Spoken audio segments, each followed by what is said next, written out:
Baik, bismillahirrahmanirrahim. Assalamualaikum warahmatullahi wabarakatuh. Alhamdulillahirabbil alamin, hamdan katsiran thayyiban mubarakan fi kama yuhibbu rabbuna wa yarda wa amma ba'd. 91,1 FM Radio Robani, Merajut Ilmu dan Peradaban, Generasi Robani dan pemirsa KMTV dimanapun Anda bisa menyimak siaran kita untuk kesempatan pagi hari ini. Alhamdulillah, bersyukur kita kepada Allah Subhanahu wa taala untuk semua rahmat dan juga nikmatnya kepada kita bersama di hari ini. Salawat dan salam kepada Nabi Muhammad sallallahu alaihi wasallam selaku qudwah dan uswah hasanah kita dalam kehidupan. Kita bermohon salawat ini selalu tersampaikan kepada seluruh keluarga beliau, kepada para sahabat tentunya, dan juga kepada orang-orang yang senantiasa istiqomah menjaga dan menjalankan ajaran serta sunnah-sunnah beliau hingga hari kiamat kelak. Baik, Generasi Robani dan pemirsa KMTV, kita kembali di Diktat, Dialog Keilmuan Islam bersama Ustadz untuk edisi spesial Ramadan 1443 Hijriah atau 2022 Masehi. Alhamdulillah, untuk pagi ini kita sudah bersama narasumber kita, para guru-guru kita yang Masya Allah. Kita sudah akan membahas suatu tema yang notabene-nya berkaitan erat dengan bulan suci Ramadan di tahun ini atau di 1443 Hijriah, yaitu berseri, berkah atau berburu berkah setiap hari. Seperti apa dan bagaimana nanti perbincangan akan kita dengarkan masing-masing pendahuluan atau mukadimah dari para asatiz kita tentang berburu berkah setiap hari di bulan suci Ramadan ini. Taib, Generasi Robani dan pemirsa KMTV, seperti biasa di dua sesi yang ada di program ini. Sesi pertama kita akan dengarkan masing-masing penjelasan dari para narasumber, dan juga nanti sesi kedua antum bisa bersoal jawab seputar tema di 082174909911. Baik, Generasi Robani, untuk tidak memperpanjang mukadimah, kita langsung sapa saja para narasumber kita yang sudah hadir untuk hari ini. Ustadz Dr. Dasman Yahya Ma'ali LCMA Hafizahullah Ta'ala. Assalamualaikum Ustadz. Hayakallah Ustadz. Barakallahu fiqh. Ustadz, sehat untuk kesempatan hari ini Ustadz ya?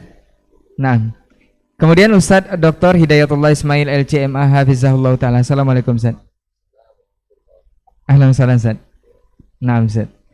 Baik, kita akan membahas sebuah tema yaitu berseri, dan seperti apa nanti kita akan dengarkan dari masing-masing narasumber kita untuk berburu berkah setiap hari di bulan suci Ramadan khususnya. Untuk pertama kita akan dengarkan dulu mukadimah atau penjelasan singkat dari guru kita Ustadz Dr. Hidayatullah Ismail LCMA Hafizahullah Ta'ala. Nah, guru kita Ustadz Dr. Dasman Yahya Ma'ali LCMA Hafizahullah Ta'ala. Falyatafadhal mashkura Ustaz. Nah.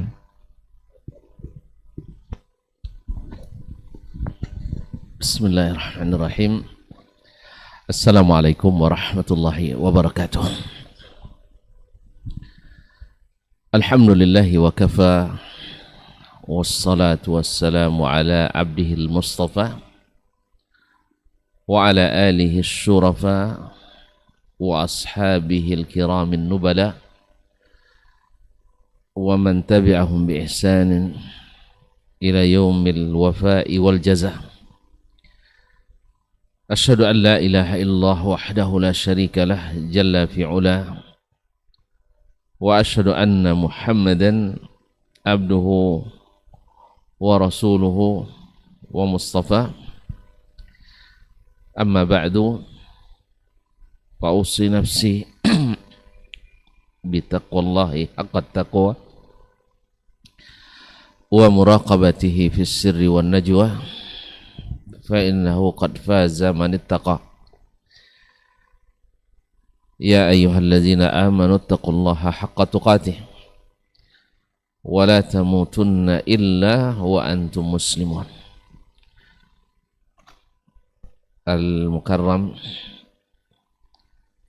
wal muwaqqar Fadilatu Syekh Dr.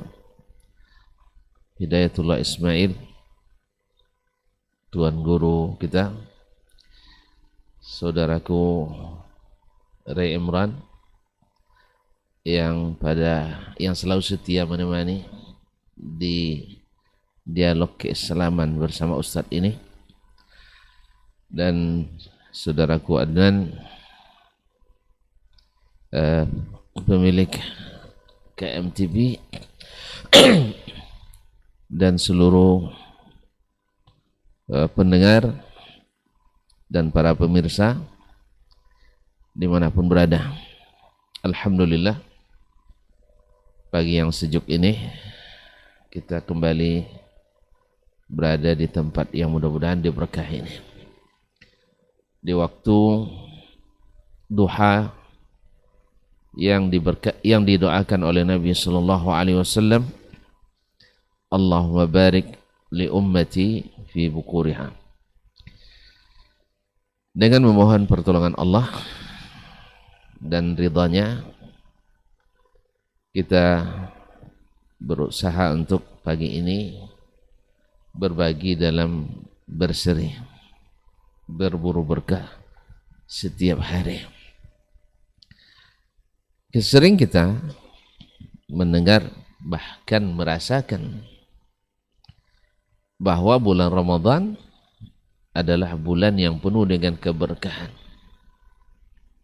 Semuanya, apapun yang kita lakukan, apapun yang kita ucapkan, bahkan apapun yang kita yakini dan imani, terasa betul keberkahan di bulan ini. Wal barakah, seperti yang kita ketahui bersama, berasal dari bahasa Arab yang maknanya adalah az-ziyadatu wan numu, yaitu bertambah dan berkembang. Dan al-barakah istilah ziyadatul khair atau al-khairu al-katsir, bertambahnya kebaikan dan bertambahnya segala kebaikan dan berkembangnya. Maka bulan Ramadan adalah bulan yang penuh dengan kebaikan. Segala sesuatunya Allah berikan pahala yang berlipat dan berganda. Dalam hadis qudsi diriwayatkan oleh Imam Al-Bukhari, Nabi alaihi salatu wassalam bersabda, "Inna amal ibn Adam kullahu lahu. Al-hasanatu bi asyri amthaliha." Al-hasanatu bi asyri amthaliha ila 700 dhi'fin illa as-shaum fa innahu li wa ana ajzi bihi. Amalan anak Adam itu semuanya untuk dia sendiri. Satu kebaikan dilipat gandakan menjadi 10 kali lipat. Dan sampai 700 kali lipat. Lalu Allah katakan illa shaum, kecuali puasa. Fa innahu li. Dalam riwayat lain dikatakan taraka ta'amahu wa syarabahu wa syahwatahu min ajli. Dia tinggalkan makan, minum dan syahwatnya semata-mata karena aku. Oleh itu Allah apresiasi dan berjanji wa ana ajzi bihi. Saya yang akan memberikan balasannya. Padahal semua balasan dari Allah SWT. Ini menunjukkan tasyrif bahwa kebaikan Ramadan atau kebaikan Allah di bulan Ramadan dilipat gandakan lebih daripada kebaikan di bulan-bulan yang lain. Makanya bulan ini disebut dengan syahrun mubarak. Nabi katakan atakum syahrun mubarak. Datang kepadamu bulan yang diberkahi. Subhanallah. Futihat fi abwabu al-jannah wa ghulqat abwabu al-jahim wa suffidat asy-syayatin. Padanya dibukakan pintu-pintu surga, ditutup pintu-pintu neraka. dan syaitan-syaitan yang durjana dibelenggu. Dalam lafaz iza kana awwalu lailatin min Ramadan, bila masuk malam pertama bulan Ramadan, sufidat maradatul jin, dibelenggu syaitan-syaitan yang selalu mengganggu dari kalangan jin. Wa futtihat abwabul jannah wa lam yughlaq minha bab, dibukakan pintu-pintu surga yang 8, tak satu pun yang ditutup. Padahal di antara pintu itu ada nama babur rayyan khusus orang puasa. Tetapi pintu-pintu yang lain pun dibuka di Ramadan. Saking mulianya dan berkahnya Ramadan. Ma'asyiral kiram yang dirahmati Allah Subhanahu wa taala. Kemudian wa ghulliqat abwabul jahim, dikunci pintu-pintu neraka yang 7. Wa suffidat walam yughlaq walam yuftah minha bab, tak satu pun pintunya yang dibuka. Wa suffidatis syayatin, dan di belenggu-belenggu syaitan-syaitan.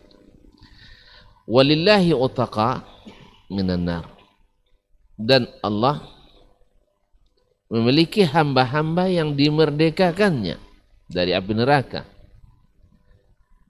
Wa dzalika fi kulli lailah, dan itu setiap malam.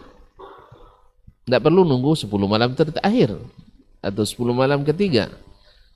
Walillahi min ibadihi utaqa, Allah memerdekakan hamba-hambanya, dan itu setiap malam. Nah, kalau halnya demikian, kaum muslimin dan muslimat, patutlah Nabi katakan raghima anf, raghima anf, raghima anf, yaitu celaka, tersungkur dan celaka, sungguh dan celaka. Qila man ya Rasulullah, ditanyakan siapa ya Rasulullah? Qala man adrakahu Ramadan thumma salakha falam yughfar lah, orang yang bertemu dengan Ramadan dan lama sebulan, ya, ayyaman ma'dudat, subhanallah, Allah jadikan dia berlalu begitu cepat, ya.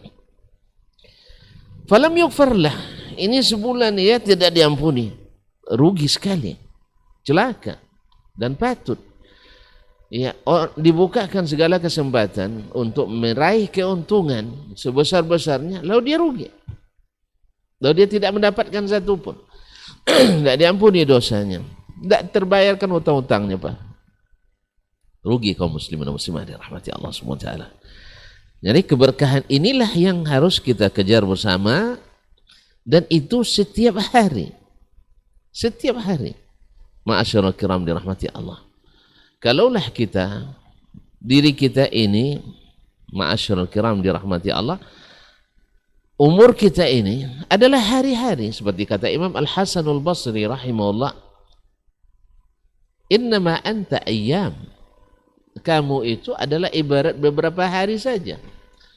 Idza dhahaba yawmun zahaba ba'duk atau juz'un mink, bila pergi satu hari darimu, berarti pergi satu bagian dari tubuhmu. Nah, hari-hari yang berlalu ini, apalagi hari-hari yang penuh dengan keberkahan, bila berlalu dari umur kita, ini sungguh merugi luar biasa. Ada perkataan menarik dari seorang fasik, ya, dari seorang fasik, zalim. Tapi Nabi katakan al-hikmatu dhallatul mu'min, hikmah itu adalah harta berharga milik orang mukmin yang hilang. Ainama wajadaha fahuwa ahaqqu biha, kapan dimanapun dia temukan, dia berhak mendapatkannya. Makanya Imam Al-Hasan Al-Basri rahimahullah, Imam Al-Hasan Al-Basri dia sezaman dengan Hajjaj bin Yusuf Ats-Tsaqafi. Yang mengatakan kalimat itu adalah Hajjaj bin Yusuf Ats-Tsaqafi, yang disebut dengan mubiru hadil ummah, mubir, penghancur umat ini. Ya, dia kalau dia menumpahkan darah orang itu seperti menumpahkan air kotor saja. Dengan sangat mudah dia membunuhi orang. Tapi perkataannya ini hikmah, maka kita ambil dan betul. Apa kata Imam Al-Hasan Al-Basri? Waqadatni kalimah min Hajjaj bin Yusuf Ats-Tsaqafi.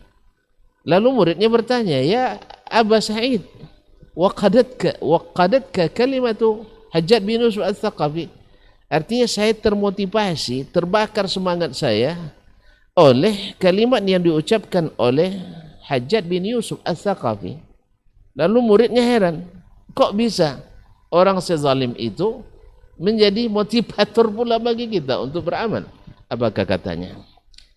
Na'am qadani li'annahu qala man ma akhsara man madha yawmun min ayyamihi fi ghairi ma amarahu Allahu fihi, atau kama qala. Sungguh celaka dan sungguh merugi orang yang berlalu harinya tapi tidak melakukan apa yang untuk itu dia diciptakan Allah SWT. Nah sekarang ma'asyiral kiram dirahmati Allah SWT, kita hari ini hari-hari Ramadan, ayyamun mubarakat, ayyamun fiha nafahat ilahiyah, rahmaniyah, rabbaniyah, yaitu segala kebaikan-kebaikan yang menyenangkan umat, yang menyenangkan kita, Allah turunkan. Ya, setiap malam rahmatnya, setiap saat rahmatnya, setiap hari barakah daripadanya. Dan itu adalah ibaratnya adalah umur-umur kita yang berlalu.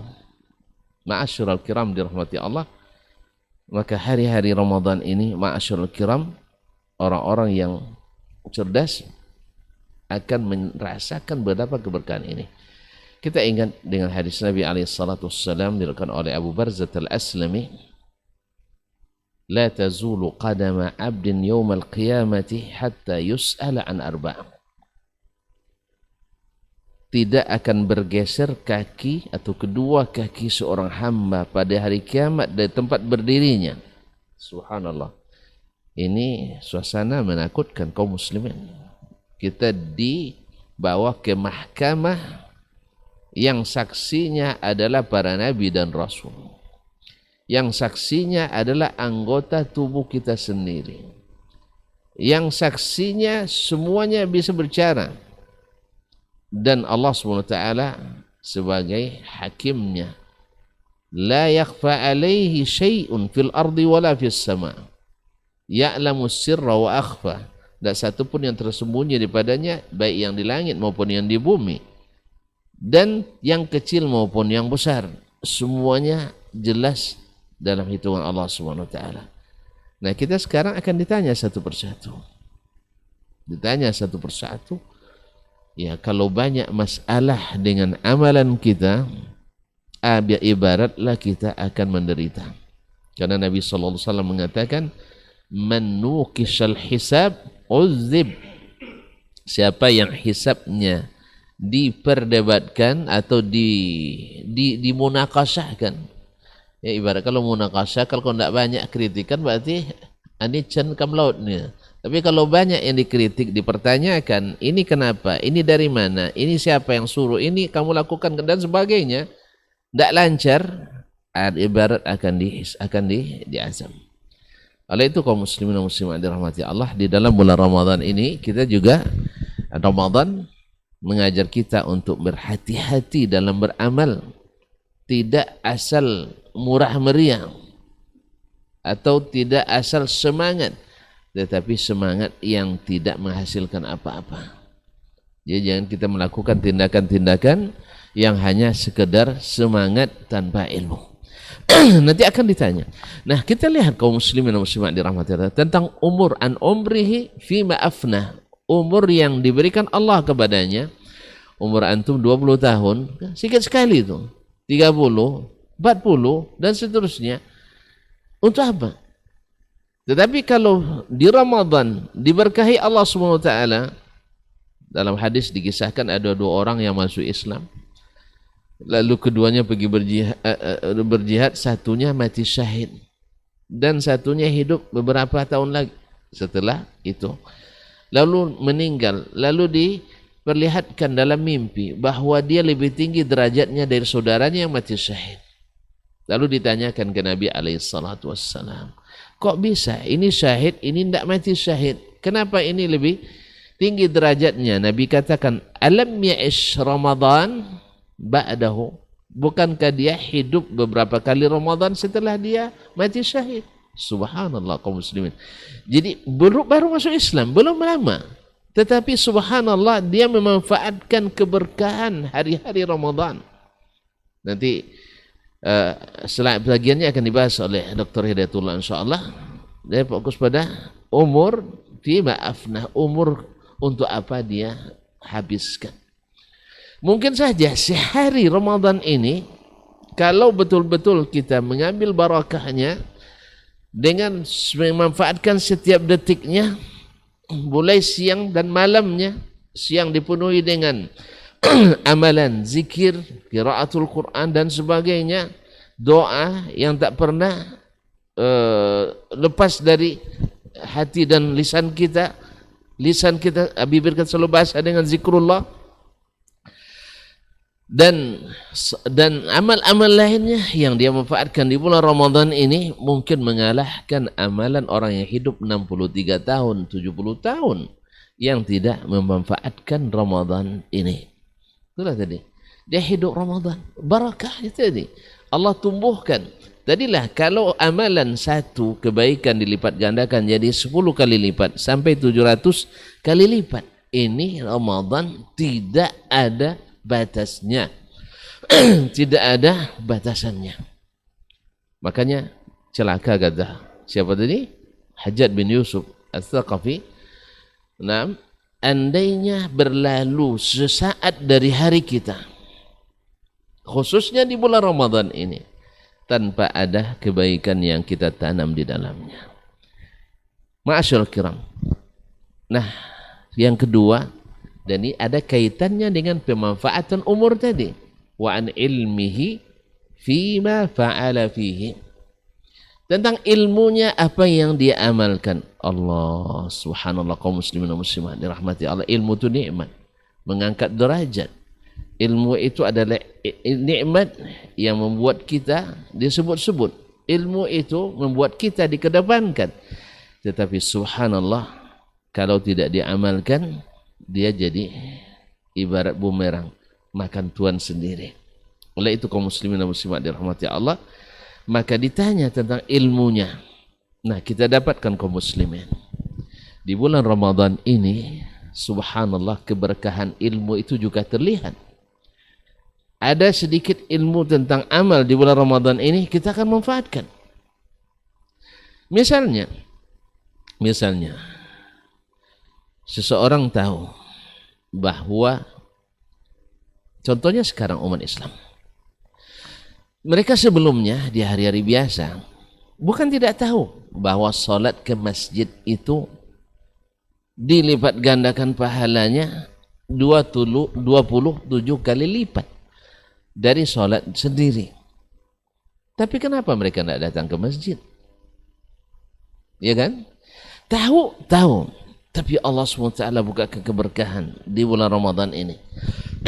Kita dapatkan orang di bulan Ramadan, Masya Allah, masjid itu sudah mulai nampak kecil.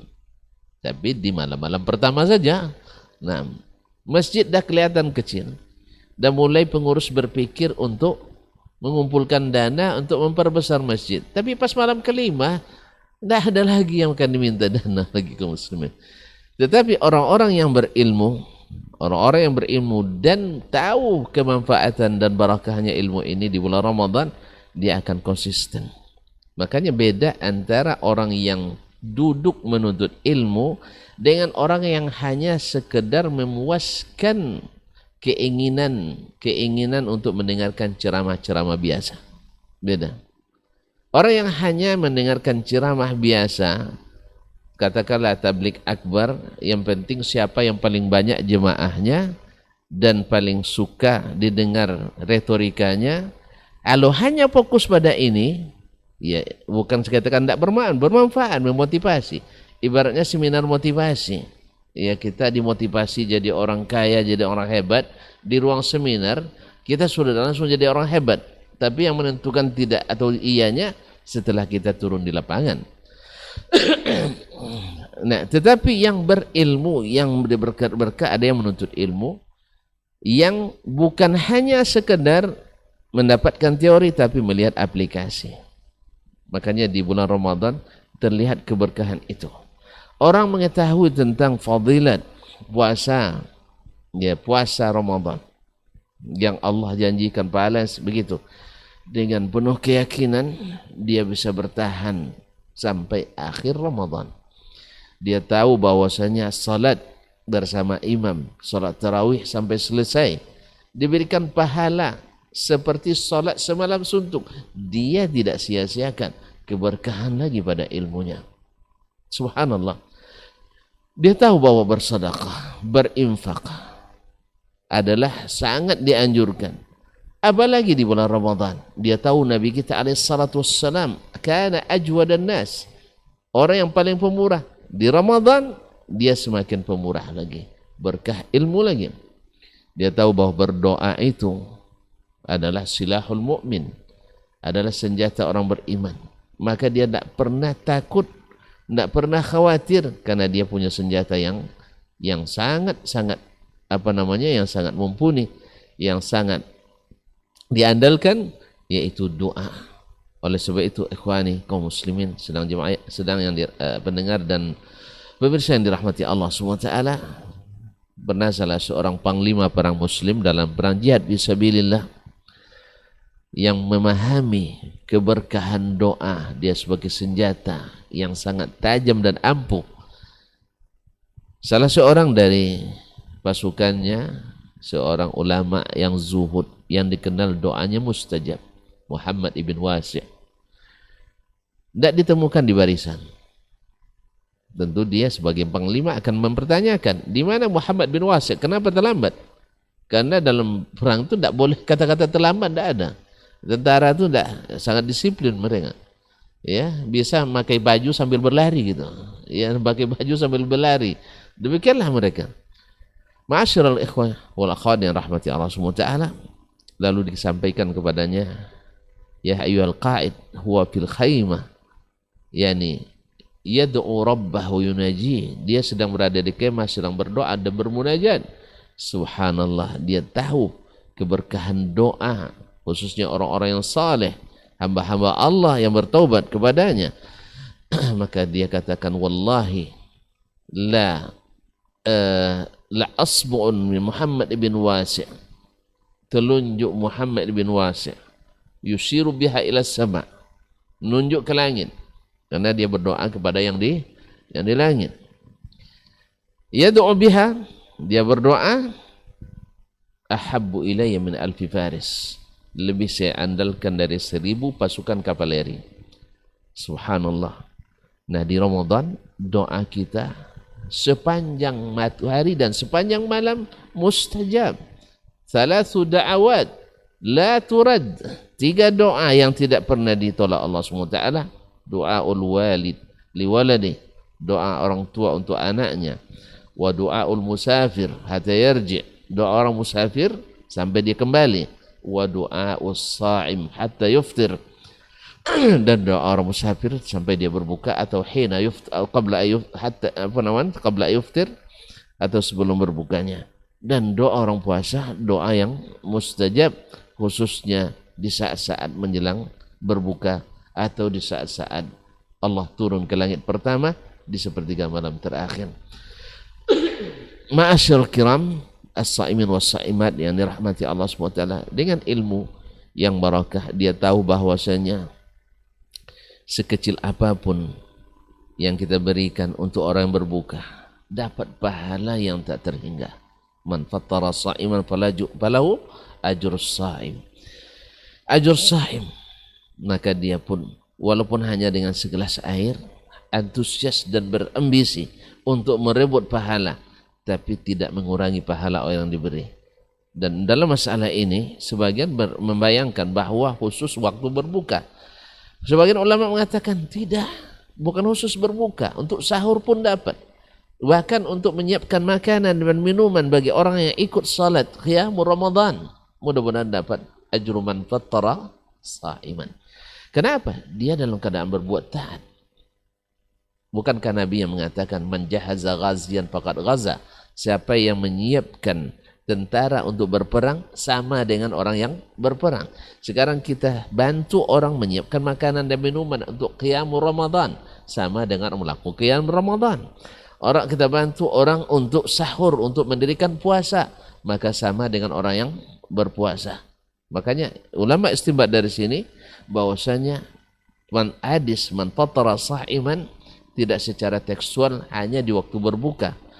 Ya kan sebagian tidak mau lagi, nah ada selesai bukan tidak dapat pahala lagi, tidak, antarkan saja walaupun setelah berbuka. Kadang-kadang kan kita terlupa atau khawatir tidak cukup, nanti tengok nih goreng tinggal satu piringnya kan, awak berlima, nah, jadi hawa itu kita antar ke tetangga nanti tidak cukup, akhirnya rupanya perut itu terbatas, akhirnya tidak habis, lalu diantar.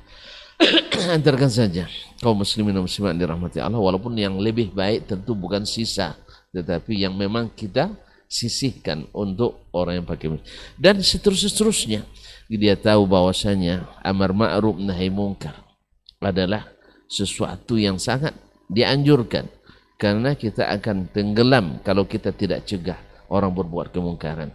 Seperti pengendara safina, pengendara kapal, kita satu kapal harus saling mengingatkan. Jangan gara-gara segan lalu kita biarkan orang berbuat kemungkaran.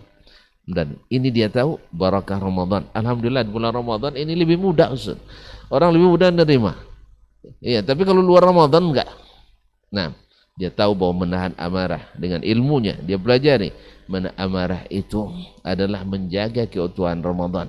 Diberkahi ilmunya, dia amalkan dan seterusnya. Intinya ilmu itu di bulan Ramadan lebih kelihatan berkahnya dibanding di luar Ramadan.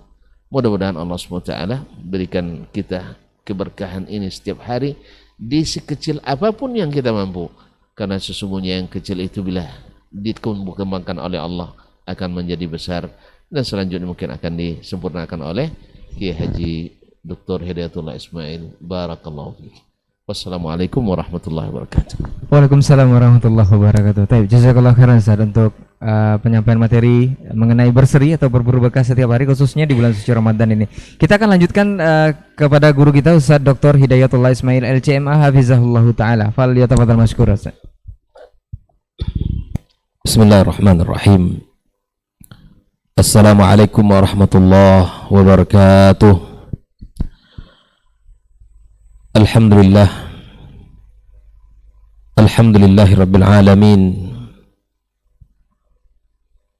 wassalatu wassalamu ala ashrafil mursalin sayyidina wa maulana Muhammadin wa ala alihi tayyibin wa ashabihi al-ghurril mayamin wa man tabi'ahum bi ihsan ila yaumiddin. Amma ba'd. Yang kita muliakan guru kita Dr. Dasman Yahya Ma'ali Al-Jamaah hafizallah ta'ala wa ra'ah, saudara-saudari para pendengar Radio Rabbani 91,1 FM dan para pecinta KMTV dimanapun berada, as-sa'imin as-sa'imat rahimakumullah. Alhamdulillah, segala puji dan syukur hanya milik Allah atas segala kemudahan yang Allah berikan kepada kita. Kembali kita berbincang, saling memberi nasihat dan mengingatkan di dalam kebaikan agar kita sama-sama selamat dan terjaga dari segala keburukan. Dan mudah-mudahan Allah Subhanahu wa taala limpahkan kepada kita pemahaman yang benar dan semangat untuk mengamalkan ilmu yang sudah kita pelajari. Karena tanda berkahnya ilmu adalah diamalkan. Oleh karena itu, kita tak akan bosan-bosan untuk duduk di majelis seperti ini, dan tidak akan pernah kita merasakan puas, karena ilmu Allah sangat banyak dan sangat luas. Semakin kita selami dan semakin kita pelajari, semakin kita tak punya apa-apa, dan semakin kita pelajari akan semakin terang jalan kita. Semakin kita pelajari akan semakin mudah bagi kita untuk beragama, karena sesungguhnya agama itu yusr, agama itu mudah, dan mudahnya ia dengan ilmu yang Allah titipkan, yang Allah sampaikan dan Nabi Sallallahu Alaihi Wasallam tunjukkan kepada kita. Sehingga inilah yang disebut oleh Nabi kita Sallallahu Alaihi Wasallam bahwa Nabi, para Nabi dan Rasul tidak meninggalkan dinar wala dirham. Para Nabi, para Rasul, utusan Allah Azza wa Jalla, mereka tidak meninggalkan harta benda berupa dinar dan dirham yang merupakan keindahan dunia. Tetapi Nabi alaihissalatu wassalam meninggalkan ilmu sebagai warisannya. Oleh karenanya kita kejarlah ilmu ini, kita semangati diri kita, keluarga kita dan anak-anak kita untuk senantiasa belajar dan terus belajar, sehingga kita menjadi orang-orang yang berilmu di dalam beragama. Kemudian ucapan salat dan salam untuk Nabi kita Sallallahu Alaihi Wasallam, untuk keluarganya, para sahabat yang telah berjuang bersamanya, yang menghabiskan harta benda serta mengorbankan jiwa mereka bersama Rasulullah Sallallahu Alaihi Wasallam, dan kepada seluruh kaum muslimin dan muslimat yang kokoh dan cinta di atas sunnahnya sampai hari kiamat kelak.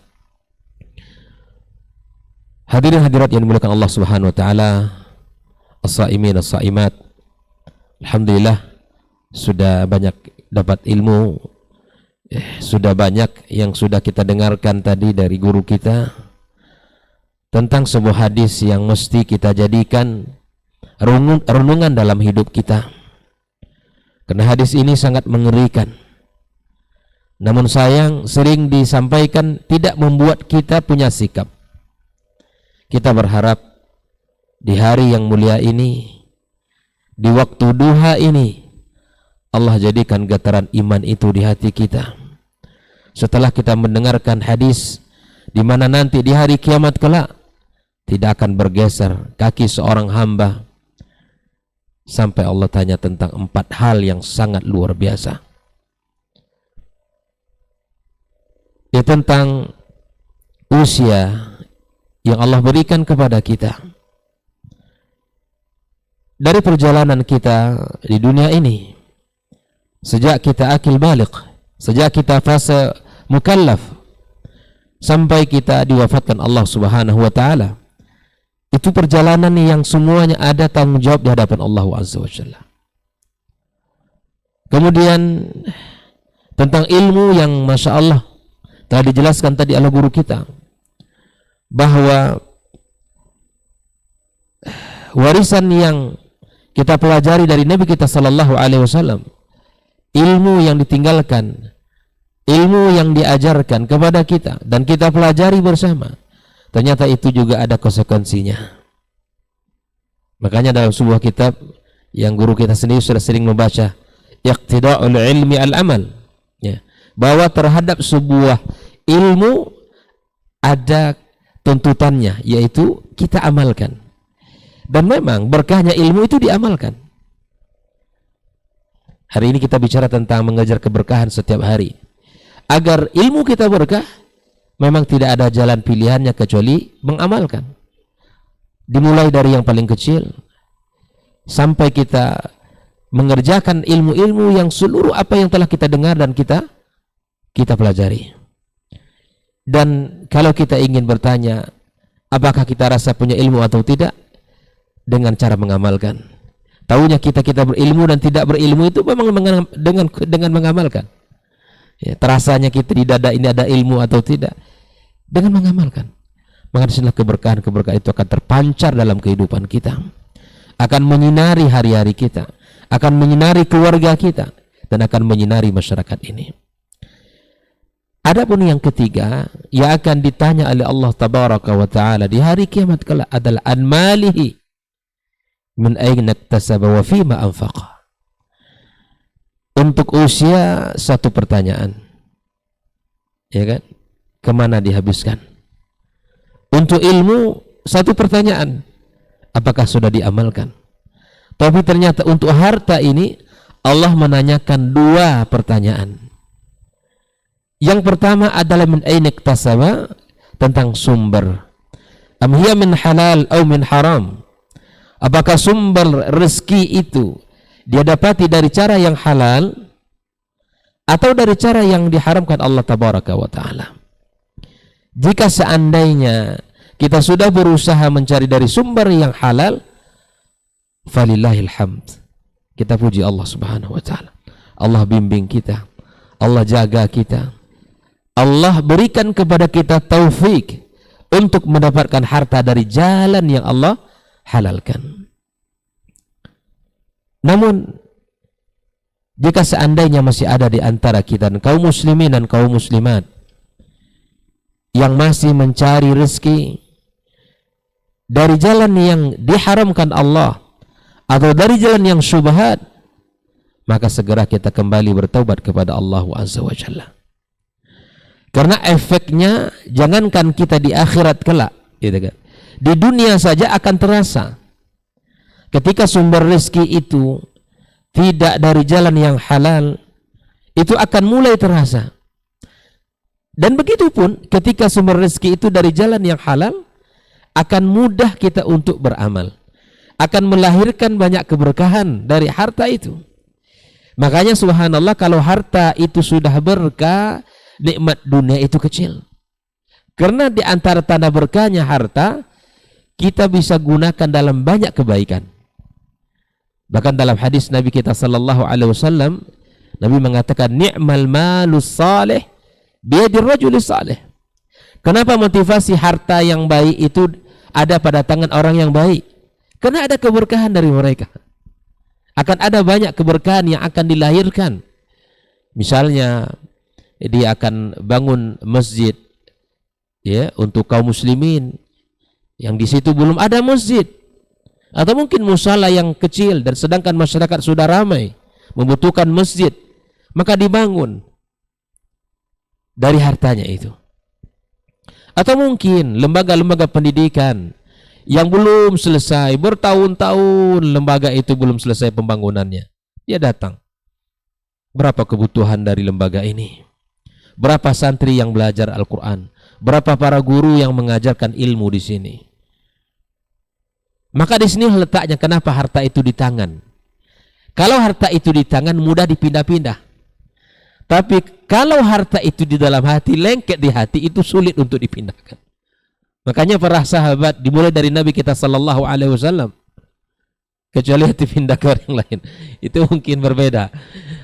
Rasulullah sallallahu alaihi wasallam digambarkan di dalam Ramadan bil khusus, dan tentu Nabi kita alaihi salatu wassalam adalah orang yang paling terdepan di dalam menggunakan harta di jalan Allah Subhanahu wa taala. Ya. Maka para sahabat juga demikian. Ya. Para sahabat juga demikian.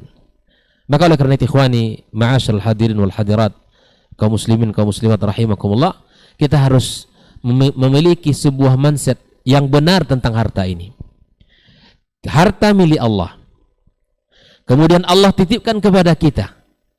Maka dalam banyak ayat Allah katakan, ya, wa anfiqu mimma razaqnakum.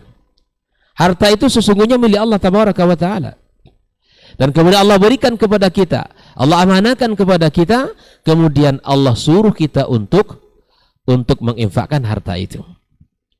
Makanya mari kita kejar keberkahan-keberkahan dari harta kita dengan cara yang pertama, kita infakkan di jalan Allah Subhanahu wa taala. Tadi guru kita sudah menyebutkan salah satunya adalah memberikan makan ya orang-orang yang berpuasa. Ya, kita akan mendapatkan pahala dari apa yang kita berikan itu. Ad'af mudha'afa. Ya, tidak hanya sekedar pahala, tapi di Ramadan ini, di bulan Ramadan ini berlipat-lipat. Berlipat-lipat pahala yang Allah berikan kepada orang-orang yang menginfakkan harta mereka. Ya. Kemudian untuk orang-orang yang salat, ya, kita siapkan, kita sediakan air minum. Masjid mana ya yang kurang air minum disediakan untuk orang-orang yang ibadah kepada Allah, kita sediakan, kita antarkan ke sana. Subhanallah. Ini adalah sebuah keberkahan dari harta yang kita miliki. Bahwa ketika harta itu berkah, semuanya akan indah dan semua akan bisa kita lakukan dan semua nikmat. Ya, semua nikmat.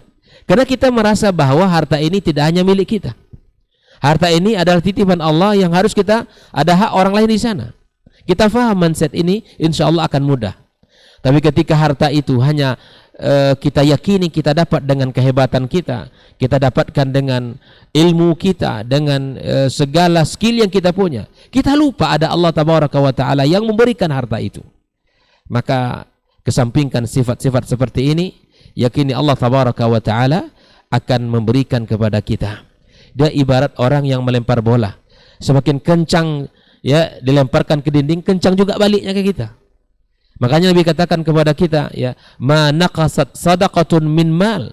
Hakikat harta yang diinfakkan, yang disedekahkan, yang dikeluarkan di jalan Allah tak akan pernah berkurang. Mindset ini harus kita bangun, ma'asyiral hadirin wal hadirat. Ma'asyiral ikhwah wal akhwat, kita bangun mindset ini. Kalau lambat kita dorong bolanya, lambat baliknya, Ustaz. Ya? Lambat baliknya. Tapi kencang, ini logika dunia saja ini. Ya, coba ambil bola, lemparkan ke dinding ini, balik kencang juga baliknya. Begitulah Allah Tabaraka wa Ta'ala.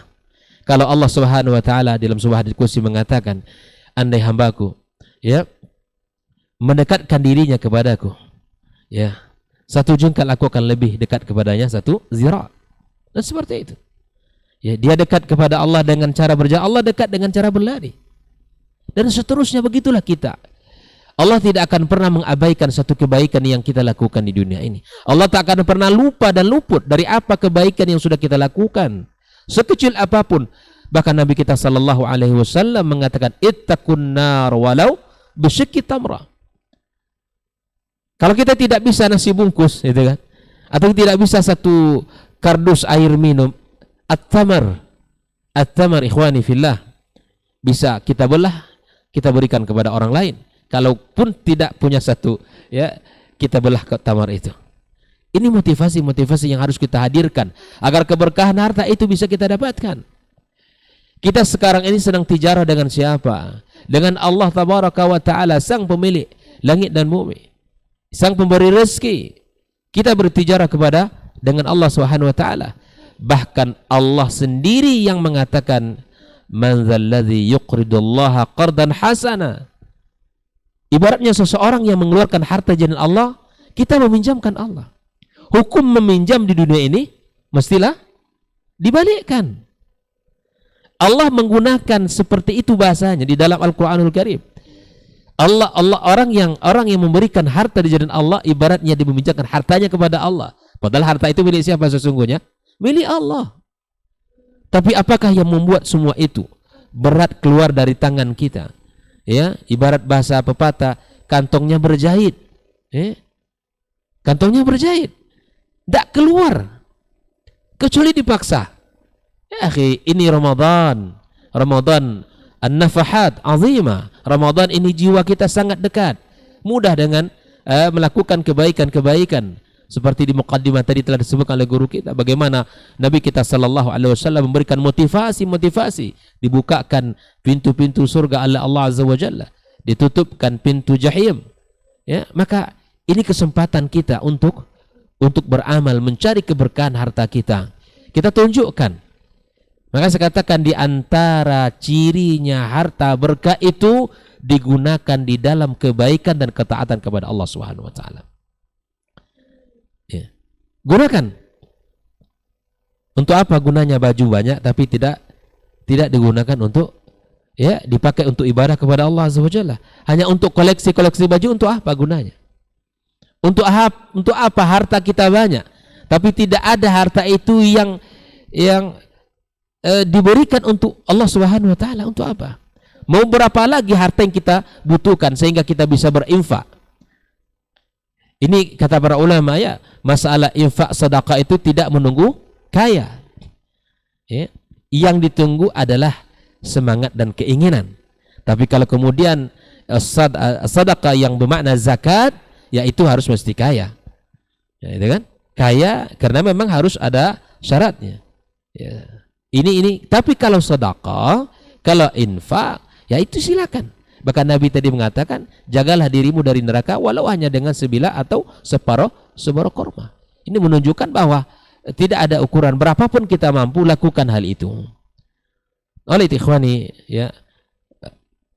mari kita bersama-sama belajar melihat kesempatan yang Allah berikan di bulan Ramadan ini untuk kita mengejar keberkahan harta kita. Kita berikan, kita buktikan. Bahkan Nabi kita sallallahu alaihi wasallam, as-sadaqatu burhan. Hadis riwayat Imam Muslim. Sedekah itu adalah bukti. Bukti apa? Para ulama hadis mengatakan ala sihhatil iman.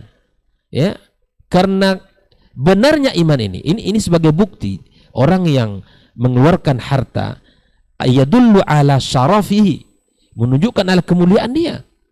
Di orang yang mulia itu yang mengeluarkan harta, bukan yang menahan-nahan harta, bukan. Tapi orang yang mulia itu orang yang mengeluarkan hartanya.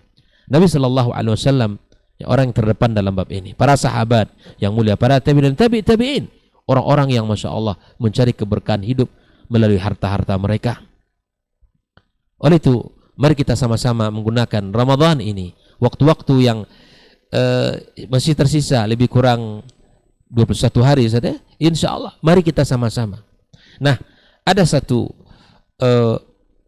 hadis Nabi kita sallallahu alaihi wasallam yang berkaitan dengan harta ini, tentang hadis yang disebutkan bahwa ketika anak Adam ini meninggal dunia, maka terputuslah segala amal. Salah satunya Nabi mengatakan sadaqatin jariyah, yaitu sedekah yang jari, akan mengalir pahalanya selama-lamanya. Maka di sini dijelaskan oleh para ulama adalah al-waqf. Wakafkan harta Anda. Langitkan atau simpan harta Anda di langit. Simpan harta Anda selama-lamanya. Dengan cara bagaimana? Diwakafkan di jalan Allah. Wakaf itu artinya berhenti. Kita alihkan fungsinya bahwa dari kita serahkan kepada Allah kembali. Harta dari Allah, Allah berikan kepada kita, kita kembalikan kepada Allah, dan kita taruhkan di situ. Harta itu kita simpan, kita taruh, kita tanam, dan terus akan mengalir pahalanya sampai hari kiamat kelak. Di antaranya apa? Di antaranya mushaf yang kita wakafkan di jalan Allah, sumber air yang kita bangun, kemudian kaum muslimin bisa menikmati di sana, atau masjid yang kita bangun, kemudian lembaga-lembaga pendidikan kita wakafkan harta-harta kita di sana. Maka sungguh kalau kita melihat ayat-ayat Allah Subhanahu wa taala, salah satu bentuk penyesalan di hari kiamat kelak, orang-orang yang telah mendahului, orang-orang yang telah meninggal dunia, di antara permintaan mereka jika dikabulkan untuk kembali ke dunia, maka di antaranya salah satunya adalah ingin menginfakkan dari harta mereka, ingin bersedekah di jalan Allah Subhanahu wa taala. Karena sedekah adalah akan menghilangkan kemurkaan Allah tabaraka wa taala. Bahkan Nabi kita sallallahu alaihi wasallam mengatakan dalam hadisnya, dawu mardakum bis sadaqah, obati sakit kalian, penyakit kalian dengan sedekah. Banyak manfaatnya sedekah itu. Karena secara psikis itu orang sehat itu. Orang sehat itu. Orang secara psikis, psikologi itu dia orang sehat. Karena orangnya murtah, orangnya lapang, tidak ada. Ini semua ditunjukkan bahwa harta itu di tangan. Mudah saja keluarnya. Dia yakin ketika dia dikeluarkan pasti akan kembali dengan cara Allah Subhanahu wa taala. Jangan dipikirkan bagaimana kembali. Oleh itu, ini yang pertanyaan yang ketiga di dalam empat pertanyaan yang akan Allah tanya pada hari kiamat kelak, yaitu dari harta yang ia dapat, ya, dan kemana ia belanjakan. Kalau sudah harta kita benar sumbernya, mari kita belanjakan di tempat yang benar. Di bulan Ramadan adalah waktu yang paling tepat untuk kita belanjakan. Bahkan sebagian mengatakan ketika Ramadan tiba, ya, para salaf mengatakan inilah waktunya kita mengeluarkan zakat. Maksudnya harta kita.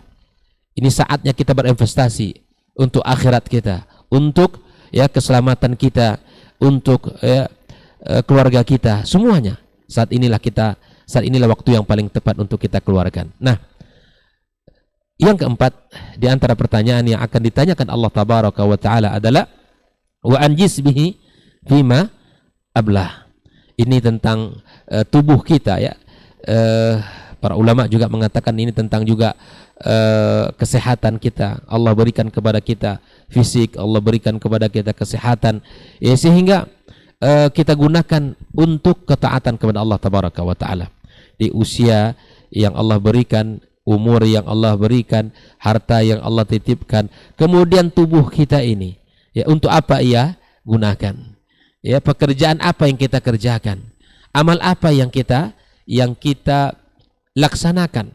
Nah, gunakanlah tubuh kita ini, anggota tubuh kita ini untuk sujud kepada Allah Subhanahu wa Ta'ala. Sekarang kita lihat keberkahan Ramadan ini sangat terbukti, ya.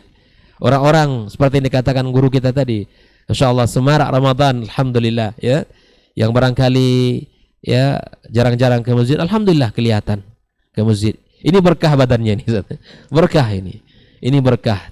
Yang barangkali selama ini kendaraannya belum dipakai untuk ke masjid, sekarang Masya Allah dipakai kendaraannya, motornya, ya, mobilnya ke masjid. Ya, tubuhnya digunakan untuk ketaatan kepada Allah. Ya, siang harinya dia berpuasa, malam harinya qiyam, gitu kan? Kemudian mungkin ditambah lagi dengan qiyam-qiyam setelah sepertiga malam lewat. Nah, ini tubuh yang berkah ini, badan yang berkah yang diberikan, ya, yang digunakan untuk Allah Subhanahu wa Ta'ala, yang digunakan dalam ketaatan kepada Allah Subhanahu wa Ta'ala. Kita lelah, iya, tapi carilah lelah kita pada pengabdian kita kepada Allah Subhanahu wa Ta'ala. Mana yang kita inginkan? Lelah kita di dalam urusan ketaatan kepada Allah, atau lelah kita dalam urusan dunia kita? Kalau lelah dalam urusan Allah Tabaraka wa Ta'ala, tubuh kita sakit, tubuh kita capek, ya, mungkin kita mengantuk-ngantuk mengaji, ya, maka enggak apa-apa, silakan. Ya, di Ramadan terlihat kan?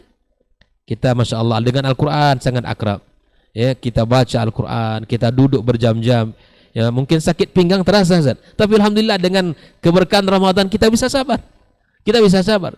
Kita duduk masuk masjid lebih awal, ya, duduk kita, tahiyatul masjid kita, duduk kita, yang kita pegang Al-Quran, ya, yang mungkin di luar Ramadan belum bisa kita lakukan itu. Ini keberkahan Ramadan, ya, ini keberkahan Ramadan. Kemudian kita malamnya tarawih, malamnya kita qiyam, dan malamnya kita hidupkan dengan ibadah kepada Allah Subhanahu wa Ta'ala. Bahkan Nabi kita alaihi wasallam telah mencontohkan tentang bagaimana menggunakan tubuh ini. Dalam hadis yang masyhur yang masing-masing kita sudah sering mendengar, ketika, ya, Aisyah radhiyallahu taala anha yang melihat salatnya sampai bengkak, itu kan, kemudian ibadahnya, tahajudnya sampai seperti itu. Aisyah sempat mengingatkan Nabi kita sallallahu alaihi wasallam, tapi lihatlah jawaban seorang nabi yang mulia Rasulullah sallallahu alaihi wasallam, afala akunu abdan syakura. Buktikan kesyukuran kita kepada Allah, diberikan fisik yang sempurna, diberikan kekuatan oleh Allah pada tubuh kita, diberikan, ya, kesehatan pada badan kita. Gunakan kekuatan kita, ya, badan kita untuk ruku dan sujud kepada Allah Subhanahu wa Ta'ala. Yakinlah kita akan bahagia. Yakinlah kita akan menjadi orang-orang yang tentram, orang-orang yang nyaman, orang-orang yang merasa bahagia nantinya. Walaupun mungkin dari sisi dunia tidak seperti orang-orang lain, tapi ketika kita sujud dan ruku kepada Allah, mampu kita, itu adalah puncak kebahagiaan. Maka inilah yang harus kita ingat bersama, ya, dari 4 hadis ini, dari 4 pertanyaan dalam hadis ini.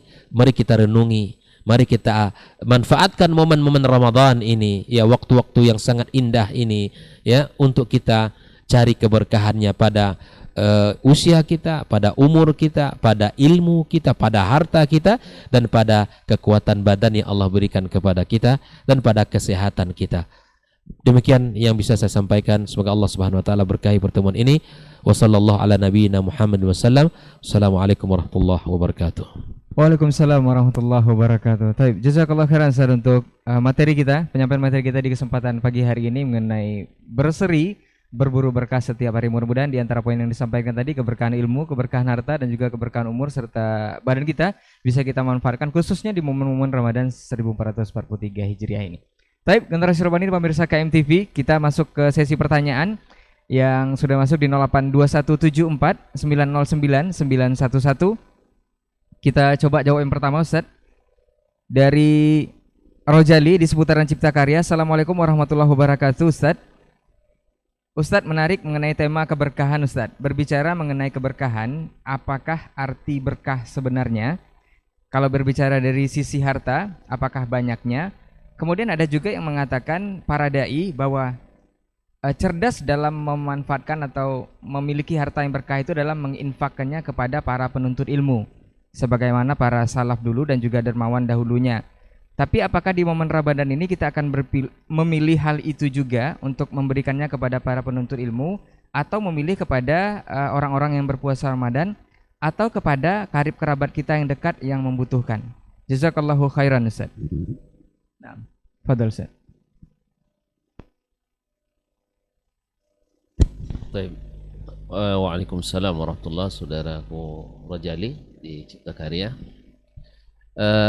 Tadi sudah kita jelaskan bahwa makna hakikat daripada al-barakah itu ada ziyadah wan numu, yaitu bertambah dan berkembang. Jadi banyak dari sisi kuantitasnya, kemudian berkembang bisa saja dari sisi kuantitas dan juga dari sisi kualitasnya. Jadi pada apa yang tadi dijelaskan, baik pada umur kita Allah berkahi, pada ilmu kita Allah berkahi, pada harta diberkahi, dan pada fisik kita juga diberkahi. Bahkan dalam suatu riwayat an syababihi, syababnya, karena fisik itu identiknya dengan waktu syababnya, kekuatan. Nah, jadi Allah beri berkahi. Nah, kemudian pertanyaan tentang harta yang kita miliki. Jadi di antara para ulama yang besar seperti Abdullah bin Mubarak rahimahullah ta'ala, beliau itu seorang yang punya kekayaan yang luar biasa, sampai berinfak untuk orang miskin hampir 1 miliar. Ya, bukan 1 miliar, hampir 2 miliar. Ya, orang minta sedekah kepadanya dalam perjalanan haji. Dia haji selalu bawa rombongan dari orang, dia tinggal di Rai, di Emaru, dan setiap haji itu selalu bawa orang atas biaya beliau sendiri yang nanggung. Cuman agar yang ikut ini punya izzah, ini kan keberkahan ilmu, jadi dia beri tapi tidak, orang yang diberi tidak merasa rendah. Apa dia lakukan? Silakan mendaftar, siapa yang punya uang setorkan berapa dia punya, lalu dia catat, disimpan di tempat yang khusus. Lalu mereka berangkat, seolah-olah mereka berangkat dengan biaya mereka masing-masing. Di perjalanan semua biaya ditanggung oleh Abdullah Mubarak. Sampai pokoknya perjalanan haji, akomodasi, transportasi, konsumsi, bahkan hadiah-hadiah yang dibeli di Makkah, di Madinah, beliau yang belikan semuanya. Sampai pulang ke negerinya kembali di Maru, 2 hari sampai diundang itu semuanya dengan keluarganya masing-masing ke rumahnya. Lalu dikembalikan seluruh uang yang disetorkan sebelum berangkat. Subhanallah, Ustaz. Saya misalnya kalau sempat diajak oleh Ustaz Hidayat, gratis Ustaz katanya kan, dari awal sudah gratis. Pokoknya sepanjang perjalanan itu saya akan jaga terus beliau. Nampak sendalnya terlupa, saya angkatkan, ya gitulah lebih kurang. Karena merasa berjasa. Tapi dalam orang tidak seperti itu. Seolah-olah dia pekerja. Padahal dia apanya? Dia bosnya, tapi seolah-olah dia bekerja sehingga orang nak minta. Abdullah katanya, saya mau perlu ini katanya. Ya sila, ayo kita beli. Seperti guide nih, padahal dia ulama besar dan konglomerat besar. Nah, sampai di rumah diberi makan besar, selepas itu dikembalikan uang masing-masing plus masing-masing jubah baru dua setel pakaian baru untuk yang ya nama Pak Haji kan harus baru pakaiannya, dikasih oleh beliau. Allahu Akbar, ini barakah, rajul mubarak, Abdullah ibnul Mubarak, betul-betul mubarak. Rasul kiram, ini harta yang mubarak kaum muslimin. Nah, apakah harta ini kita berikan pada tulabul ilmi atau karib kerabat yang butuhkan, fakir miskin dan sebagainya? Pada asalnya yang didahulukan yang terdekat dengan kita.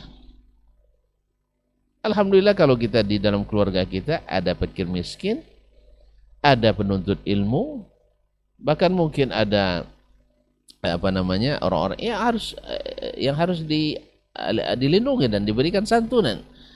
Maka mereka yang diutamakan. Bahkan orang tua kita harus didahulukan. Istri dan anak kita didahulukan. Karena sebaik-baik sedekah itu yang kita berikan pada istri dan anak kita, orang tua, saudara dan mara kita. Tetapi bagian itu semuanya ada. Kalau di keluarga sudah cukup, pindah ke yang lain yang punya fadilat. Dan tulabul ilmi itu bukan orang biasa. Bukan orang biasa.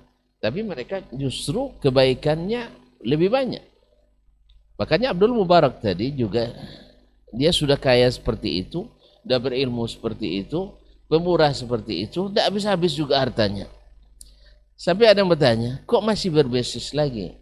Lalu dia bilang, saya berbisnis karena saya ingat Sufyan Ats-Tsauri, Al-Auza'i, Sufyan bin Uyainah. Ini karena ulama-ulama yatim semua itu asalnya. Anak yatim tidak. Abdullah Mubarak kan dapat mertua orang kaya dia asalnya. Dan jadi tidak ada salahnya juga nanti ulama bermenantukan atau bermertuakan orang kaya. Dan kalau memang mertua ini kaya kan menantu itu. Karena orang berilmu bila kaya, seperti kata doktor tadi, ni'mal malus salih biyadir rajulis salih. Makanya orang tua, mertua di kampung-kampung kita kan rata-rata ada rasa ini ya, merasa tidak nyaman bila membantu menantunya. Ini kesalahan besar. Siapa yang harus kita bantu? Justru menantu kita harus kita bantu. Apalagi dalam dakwah, apalagi dalam menuntut ilmu, apalagi dalam menyebar ilmu. Harus kita permudah bagi mereka. Tapi alhamdulillah yang sudah paham dan ngaji dan tahu bagaimana memposisikan harta, memposisikan diri, alhamdulillah banyak mertua kaya sekarang yang Masya Allah. Semoga yang mendapat mertua kaya beruntung, ya, dan semuanya beruntung karena hartanya dialokasikan untuk membantu dakwah dan menuntut ilmu para menantu yang tadi. Nah, apakah menuntut ilmu kita beri? Ya, selalu kita beri. Saya pernah di Madinah waktu itu masih mahasiswa. Satu hari atau selesai salat tarawih atau salat malam waktu itu, orang-orang kan pada mencari makan dan atau mencari istirahat. Saya waktu itu agak kebelet nak ke kamar mandi. Lewat di tiang tengah Ustaz, antara Tausi Al-Gharbiyah itu, perluasan bagian barat, tempat anak-anak Indonesia sering nongkrong itu yang tiang tengah. Kan ada depan, ada tengah, ada belakangan, tiang tengah itu. Saya temukan Syekh Atiyah Muhammad Salim rahimahullah rahmatullah wasi'ah, salah satu guru kita, syekh kita yang merupakan faqihul Madinah di zamannya, mendapatkan dia sedang duduk sendirian. Padahal pada susah didapatkan beliau sendiri, selalu bersama orang, murid-muridnya ramai. Malam itu saya temukan dia sendiri. Ini kesempatan. Karena memang ada dua pertanyaan yang sedang saya cari jawabannya. Saya masih baru di Madinah waktu itu. Nah, pertanyaan di antara pertanyaan itu adalah, boleh tidak mahasiswa penuntut ilmu menerima zakat? Ya, setelah beliau jelaskan dua pertanyaan saya tadi, lalu dijawabnya terakhir adalah, boleh tidak penuntut ilmu menerima zakat? Dia jelaskan bahwa itu boleh, bahkan sangat dianjurkan. Sangat dianjurkan karena mereka fisabilillah. Selesai dia jawab, dia masukkan tangan ke dalam saku jubahnya, habis itu masukkan ke saku saya. Wa hadza nasibuk. Ini bagian kamu. Masya Allah tabarakallah. Jadi ilmu aplikatif langsung. Jadi dia ada siapkan, ini untuk kamu. Alhamdulillah mendapat itu ya gembira dapat ilmu dan juga dapat amplop. Masya Allah saya cium jidatnya minta izin, jazakallah khairan. Habis itu saya pergi. Sampai di WC tidak langsung buang hajat juga. Dibuka amplop dulu. Alhamdulillah. Jadi demikian mereka. Dan kita dapatkan para muhsinin di negeri-negeri yang seperti itu. Mereka sengaja mencari tulabul ilmi. Dan banyak di antara mereka mengantarkan langsung ke rumah para penuntut ilmu itu.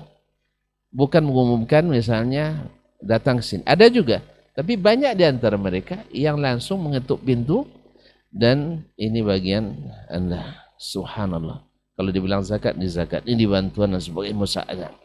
Allahu Akbar. Jadi para tulabul ilmi memang ada bagian yang harus kita berikan untuk mereka. Khususnya mereka yang kurang mampu dan punya potensi dalam ilmu dan dakwah. Wallahu a'lam bishawab. Baik, jazakallah khair Ustaz. Mungkin ada tambahan Ustaz? Naam, fadhal Ustaz. Naam, mungkin hanya sedikit apa yang ingin saya sampaikan ya, bahwa an-nafa' yata'adda ya, manfaatnya itu dia kalau untuk penuntut ilmu itu dia memang tidak hanya sebatas, tapi masya Allah manfaatnya itu bertambah gitu, terus bertambah dan berkembang. Apa sebab? Kalau dengan harta yang kita berikan kepada penuntut ilmu ya, dan dengan harta itu dia bisa beli buku, gitu kan? Dia pahami buku itu, kemudian dibaca, kemudian disebarkan. Dan kita dapat bagian di situ. Dengan menuntut ilmu, dengan ya, harta yang kita berikan untuk penuntut ilmu, dia bisa fokus kepada belajar. Ini orang memang terkadang kalau kurang, itu kan kurang fokus ya. Saya memikirkan pula yang di dapur kan. Nah, subhanallah. Dan ini yang kita rasakan ya selama di Madinah ya, para masyayikh ya. Dan saya punya dosen kenangan indah ya, Syekh Muhaisin rahimahullah ta'ala rahmatan wasi'ah. Beliau ini ngajar fikih kami, ngajar fikih di Kuliah Usuluddin. Dia masuk bawa koper gitu. Tas koper. Awalnya saya kira itu buku-buku gitu kan, subhanallah. Tapi hari pertama masuk, setelah Syekh artinya muhadarah selesai, kok ramai di luar itu gitu kan. Kita belum tahu siapa Syekh Muhaisin gitu kan. Ya, mahasiswa dari berbagai negara nunggu di depan kelas kita gitu, di luar kelas kita. Ya, subhanallah. Ya tentu kita bertanya-tanya gitu kan, bertanya-tanya. Ya, ternyata tersingkaplah, ternyata seorang guru syekh dosen kita yang juga seorang rajulun karim ya, sangat dermawan ya, membantu mahasiswa-mahasiswa yang berada di Madinah yang membutuhkan gitu. Ini jarang-jarang ini dosen bawa koper isinya uang, seharusnya bawa buku ya. Kita paling-paling bawa buku kan, bawa laptop atau bawa apa, tapi dia bawa uang. Tapi begitulah ya, orang kaya yang baik gitu ya. Dia memberi itu senang, dengan bahagia dia memberi itu. Bukan senangnya menahan, tapi memberikan itu itulah kebahagiaannya. Nah subhanallah. Nah ini mahasiswa yang di Madrasat Ulia ataupun mungkin yang S1 tapi mungkin keluarganya di sana ya, atau mungkin ada yang ingin safar ya, dia butuh tiket, itu disantuni, dibantu gitu ya, dibantu. Dan saya teringat juga ketika dulu ada nizam, ini sedikit apa ini, nizam yang lebih dari 4 tahun itu tidak dikasih mukafa'ah. Ini saya menemui ini. Jadi teman-teman yang masya Allah ya sudah 4 tahun lebih diputuskan mukafa'ah dari jamiah, diputuskan mukafa'ah dari jamiah. Lalu tentu mereka bingung gimana nanti kehidupan. Yang masih ada jatah nyaman, ada mukafa'ah per bulan. Subhanallah, teman-teman yang lebih dari 4 tahun ini dikumpulkan di mat'am Masih ingat ini tahun berapa tuh ya? 2001 atau 2002 itu. Amir Syunatullah ya. Nah, beliau mengumpulkan seluruh mahasiswa yang rasib atau yang mereka punya barangkali tidak ya dengan berbagai macam alasan mereka tidak selesai dalam 4 tahun kuliah. Dikumpulkan, dibagi masing-masing kalau tidak salah 1.000 real itu. Lebih besar dari mukafah yang diterima oleh mahasiswa itu sendiri. Subhanallah. Luar biasa. Kemuliaan para masyayikh kami di sana itu luar biasa. Dan ini tentu berkesan di hati kita ya. Sangat memberikan sentuhannya luar biasa. Para ulama ya, orang-orang yang berilmu tapi kemudian subhanallah mereka juga berjihad dari harta mereka. Makanya subhanallah, jika ada di antara ikhwah yang memiliki harta yang Allah titipkan kepadanya, kelebihan harta, masya Allah, supportlah para penuntut ilmu, khusus ilmu syar'i. Ya, artinya orang-orang yang berfokus dalam bidang ilmu agama, ya, dan mereka menghafal Al-Quran, yang menghafal hadis, kemudian belajar agama, belajar akidah dan seterusnya, belajar usuluddin. Support mereka, berikan. Kalau tidak ada keluarga dekat kita, ya bertanyalah kepada para dosen. Mungkin ke guru kita Dr. Asman, kalau ditanya banyak referensinya itu. Siapa orang-orang yang berhak dibantu Ustaz, insya Allah beliau kasih itu nama-namanya. Maka para ikhwah semua silakan, mari kita ta'awun di jalan Allah Subhanahu wa taala. Ya, yang punya info ya berikan info itu, yang punya kemampuan untuk berikan apa yang Allah titipkan kepada kita, sehingga subhanallah Islam itu kuat dan kokoh karena kita semua saling kerjasama di dalam kebaikan ini. Jangan kita hanya menikmati harta itu sendiri, kemudian nanti ya kita mati ditinggal semuanya. Ya, kata Nabi SAW, ketika jenazah diantarkan, ya maka ia akan mengantarkan 3, ya kan? Yang pertama adalah keluarga yang mencintainya, yang kedua harta yang dicari selama ini, dan yang ketiga adalah amalannya. Yang akan kekal bersama kita amalan kita, yang akan setia dengan kita adalah amalan kita. Keluarga yang mencintai kita, istri yang mencintai kita, anak yang merindukan kita akan kembali ke rumah. Harta-harta yang kita kumpulkan selama ini, yang kita berlelah-lelah mencarinya, kemudian mobil yang kita punya, kendaraan-kendaraan yang kita miliki, yang akan mengantarkan kita ke kuburan, kita akan kembali ke rumah kita. Maka sebelum masa itu tiba, mari kita sama-sama mencari keberkahan dari harta yang kita miliki. Wallahu ta'ala alam. Baik, jazakallah khair Ustaz. Naam, ada tambah lagi Ustaz? Al-hadithu yajurru ba'du ba'dan kama yaqulul mathal. Karena beliau sudah membuka tentang bagaimana para muhsin. Ada satu ide yang juga bagus ya untuk para muhsinin memberikan bantuan kepada para penuntut ilmu, khususnya mereka menikah ketika sedang menuntut ilmu. Memang sangat kontras sekali perbedaannya antara negeri yang memuliakan ilmu, khususnya ilmu agama, dan para penuntutnya. Kita hidup di negeri yang masya Allah menuntut ilmu agama itu mendapat tempat yang tinggi. Makanya di negeri itu saya dengar sebagiannya, bila seorang mahasiswa menikah, itu beasiswanya ditambah. Seperti di Kuwait. Kalau kita lihat di negeri kita, akan terjadi sebaliknya. Bila menikah, maka beasiswa dicabut, bukan yang dicabut, dikembalikan. Yang sudah diterima dan dialokasikan dikembalikan. Ya, masing-masing semua punya cara pandang sendiri. Tapi yang benar adalah justru yang seperti itu dibantu dan dimudahkan. Buktinya berapa banyak mahasiswa yang sudah menikah jadi S2, S3. Tidak mengganggu. Maka mereka harus dibantu juga, bukan harus judul minta kembalikan. Karena kebutuhan masing-masing itu tidak sama. Ada orang yang tidak bisa menahan diri lagi. Maka kalau tidak berikan yang halal, dia akan cari yang haram. Maka itu tidak boleh ditahan, harus diberikan. Nah, para masyayikh, orang-orang kaya, ya tahu bahwasanya kebutuhan itu kebutuhan pokok manusia yang sudah mulai dewasa. Maka mereka pun memberikan atau membuat divisi-divisi, yayasan-yayasan yang memberikan kemudahan kepada para penuntut ilmu yang menikah di waktu sedang kuliah.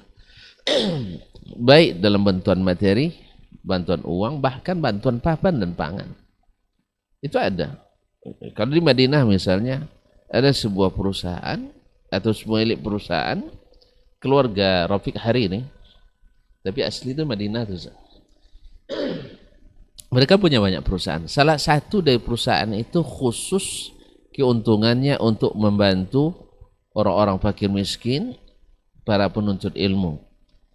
Itu tinggal ngurus kartu, serahkan kartu, nanti dapat kartu bantuan bahan pangan sembako setiap bulan. Otomatis tak ada urusan lagi itu, tinggal datang, itu sudah jatah kita sudah disiapkan di situ. Lumayan Ustaz. Beras sekarang 10 kilo, minimal 5 kilo, gula 5 kilo, susu 1 kaleng besar, minyak goreng. Ya ingat kita minyak goreng sedang naik-naik harganya, dikasih 1 karton kadang. Nah, kalau di bulan-bulan seperti Ramadan ini akan bertambah. Akan dikasih kadang daging, ayam, dan sebagainya. Tepung 1 goni kadang dikasih. Ya, bisa untuk ngali kue gitu. Begitulah mereka. Nah, ide ini saya sudah lama bermimpi, ya. Kalau ide ini diadopsi oleh orang-orang kaya kita di sini, yang mengaji, yang dermawan. Bukannya sampai di situ, bantuan perabotan yang terpakai. Saya yakin banyak dari orang-orang yang Allah beri kelebihan di negeri ini, kaya-kaya dan pemurah. Cuma mereka belum mendapatkan tempat ilmunya bagaimana. Orang kita terkenal pemurah sebenarnya pada asalnya. Ya, para orang kita pemurah. Cuman keyakinannya untuk berimpak itu belum ada gitu. Perlu ilmu dan perlu penyaluran. Ada namanya Musauda Khairi di Madinah itu, dan Madinah pencetus awalnya. Kemudian ditiru oleh daerah-daerah lain. Bukan pemerintah, ini swasta. Ya, salah seorang juga dosen Universitas Islam Madinah. Dan juga bekerja sama dengan Syekh Abdullah Muhaisin rahimahullah ta'ala yang tadi disebutkan. Jadi barang-barang terpakai, meja, kursi, tempat tidur, spring bed, lemari, kulkas, bolster, semuanya yang terpakai. Karena orang-orang kaya ini sekali setahun, sekali 2 tahun dia buka. Kalau ini perabot ini, kursi ini, kalau baru 2 tahun, ini masih bagus untuk ukuran kita. Orang miskin itu sudah luar biasa. Nah, apalagi yang dari luar negeri seperti kita kan, biasa tinggal di kampung dikasih sofa seperti ini. Kemudian kulkas masih layak pakai. Alhamdulillah saya sudah memanfaatkan kulkas yang mereka beri waktu itu. Sejak orang rumah datang sampai pulang masih bagus. Masih bagus. Tidak ada rusaknya. Tidak ada rusak. Subhanallah ya. Jadi ini di samping menyerap tenaga kerja yang banyak. Karena akan ada tukang-tukang, tukang las ada, tukang kayu ada, mekanik ada, dan sebagainya. Ini mimpi yang belum terwujud sampai hari ini. Saya masih bermimpi juga. Makanya dari awal saya ajak Ustaz Hidayat ini jadi orang kaya, tapi selalu come kaya. Belum jadi Ustaz ya. Qarib insyaallah. Artinya kalau kita sudah bisa memulai, mungkin kita beli tanah dulu 2 hektar, bangun gudangnya, kita mulai barang rumah kita dulu, kita angkut ke situ. Insya Allah kemudian akan dilihat oleh orang lain, sehingga mahasiswa-mahasiswa kita berani untuk mendapatkan yang halal dan menjauhi yang haram. Kalau hari ini tidak, mereka banyak yang haram yang mereka bawa. Karena apa? Sebab dia ultimatum oleh orang tuanya, kalau kau menikah berhenti jadi anak saya. Nah, ini juga orang tua perlu pendidikan dalam masalah ini. Ya, saya pernah ditanya oleh seorang mahasiswa, sudah S2 luar negeri pulang. Orang tuanya melarang anaknya menikah. Sampai S3 dulu katanya. Lalu saya tanya, Bapak dulu menikah umur berapa? 18 katanya. Anak Bapak umurnya sekarang berapa? 27. Pak, 18 Bapak sudah tak tahan, apalagi 27. Kedua, Bapak dulu menikah, punya sarjana atau tidak? Ya enggak. Bisa membelanjai keluarga, bisa. Masa dia sudah sarjana S2, enggak bisa membelanjai keluarga? Apalagi? Bapak anak berapa? Anak 13 katanya. 13 anaknya. Enggak tamat. Hanya tamat SD. Khawatir pada anaknya yang sudah S2. Kalau gitu, Bapak telah menzalimi Bapak sendiri dan anak Bapak. Oleh sebab itu, izinkan dia. Yang tak sekolah pun bisa kasih makan anak, apalagi yang sudah sekolah tinggi. Alhamdulillah, sukses anaknya sampai S3. Alhamdulillah. Sukses sampai S3. Saya berani bikin contohnya saya Pak. Saya bilang kan saya menikah belum selesai S2. Karena memang tantangan juga memang. Itu. Selesai atau tidak? Ya maklumlah ketika kita sudah punya anak, anak akan bawa lagi temannya ke rumah. Makanya saya terlatih sambil nulis disertasi, tesis itu, anak-anak di sebelah ribut-ribut dengan mainannya, saya pun ribut-ribut di ruang depan dengan apa bahasan saya. Alhamdulillah selesai dengan izin Allah SWT. Nah, ini pikiran yang perlu juga Ustaz mimpi ini Ustaz ya. Siapa yang mau silakan aja ambil konsepnya dan kita siap untuk memberikan ilmunya dengan izin Allah SWT. Terima kasih dan mohon maaf. Baik, jazakallah khairan Ustaz untuk jawabannya dan sharing pengalamannya juga. Mungkin barangkali antum juga bisa simak episode kita Ustaz ya. Indahnya belajar di kota Nabi seperti yang pengalaman tadi Ustaz ya. Baik, kita ke pertanyaan berikutnya Ustaz. Ini ada 2 poin Ustaz. Dari hamba Allah di seputaran Kubang Raya Ustaz. Agak sedikit bercerita Ustaz. Assalamualaikum warahmatullahi wabarakatuh Ustaz. Ustaz, kami pasutri yang baru menikah Ustaz. Kemudian mengadakan safar ke luar daerah atau keluar kota yang cukup jauh, memerlukan beberapa hari waktu dalam perjalanan. Bolehkah dalam safar tersebut kami membatalkan puasa dan menunaikan hajat suami istri maksudnya Ustaz? Kemudian poin kedua Ustaz, ada saudara atau anak ponakan saya yang di sentral pusat itu ikutan demo Ustaz. Apakah ini merusak keberkahan bulan Ramadan dan puasa? Dengan alasan kita mencari keberkahan juga dari pemimpin yang selama ini zalim, makanya harus dihentikan ketika dia diingatkan Ustaz. Mohon nasihatnya. Jazakallah khairan Ustaz. Suatu hari Syekh Muhammad bin Saleh Al-Utsaimin rahimahullah ta'ala sedang memberi kajian di Masjidil Haram, karena beliau di Ashur Awakhir selalu kajiannya di Masjidil Haram. Datang seorang jemaah umrah dari Mesir bertanya ke beliau, "Ya Syekh, ana ji'tu mu'tamiran. Falamma qadaitu at-tawafa wal sa'ya wa tahallaltu, dakhalna al-funduq. Wallahi ma tahammaltu wa fa'altu ma'a zawji ma fa'ala ar-rajul ma'a zawjatihi." Paham nih?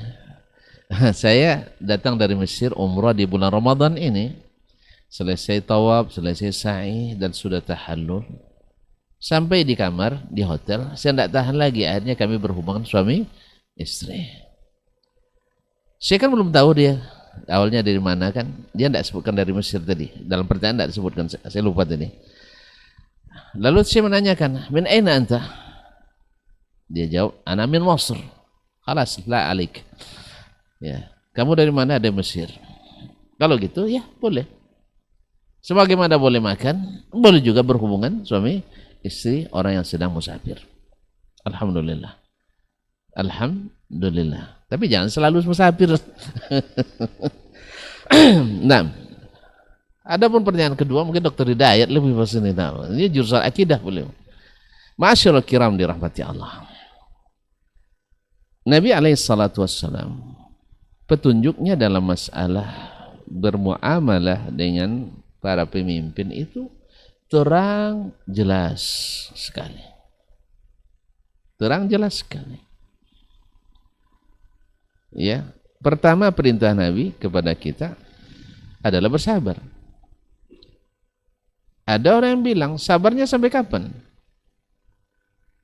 Iya, karena pemimpin zalim katanya. Ya karena zalim itu bersabar. Kalau adil tidak bersabar, bersyukur kita. Ini jelas perintah Nabi SAW. Bersabar. Lalu ada yang mau disampaikan. Nabi juga sebutkan caranya. Man kana lahu syai'un dizis sultan, siapa yang ingin menyampaikan sesuatu pada orang yang punya, fal ya'khuz biyadi wal yakhlu bihi, hendak dia ambil tangannya, pegang, lalu dia sampaikan. Fa in qabila minhu fazak wa illa faqad adda ma alaihi. Kalau diterima memang itu yang diharap. Kalau tidak, dia sudah melepaskan kewajibannya. Baik. Lalu ada yang bilang lagi, kalau tidak sanggup untuk menemuinya atau tidak mungkin menemuinya, Allah sudah katakan la yukallifullahu nafsan illa wus'aha. Adapun melakukan apa yang sekarang demonstrasi, itu adalah ijtihad pribadi, ijtihad kelompok yang dengan ijtihadnya itu dia mengatakan karena tidak mungkin menyampaikan itu kecuali dengan cara ini, dan cara ini juga dibolehkan dalam negara demokrasi. Ma'asyarul kiram dirahmati Allah. Kalau kita lihat, pertama, orang yang bersalah, kan zalim itu kan kesalahan. Saya salah kepada anak saya, lalu diambil mikrofon nanti di masjid, ayah saya tidak beri makan saya kecuali pakai ikan teri saja misalnya. Ya, dia makan ikan, makan lauk, makan daging, saya dipakainya makan, karena dia disebut selalu di rumah, ayah tidak mau tahu. Macam ayah-ayah zaman dulu. Ayah zaman dulu itu ceritakan oleh nenek-nenek kita. Itu lauk itu untuk dia di selayan itu, tahu saya kan? Penyelayan itu. Jangan coba-coba kena nanti kena rotan kaki kita. Kecuali dia yang kasih. Mak masak pun tidak makan itu. Sampai ayah makan. Tuh yang dulu-dulu. Sekarang alhamdulillah anak yang dalam mulut kita diambil sama anak sekarang. Allah musta'an. Karena mereka bukan orang terdidik dulu, biasa dengan adat-adat seperti itu. Jadi, lalu dia umumkan, kira-kira menurut antum, orang tuanya bisa terima? Tidak bisa. Jangankan demikian, kita yang sejawat, ya sama-sama ini orang biasa, tidak punya kuasa. Lalu diumumkan kesalahan kita. Apakah kita senang? Tentu tidak mungkin.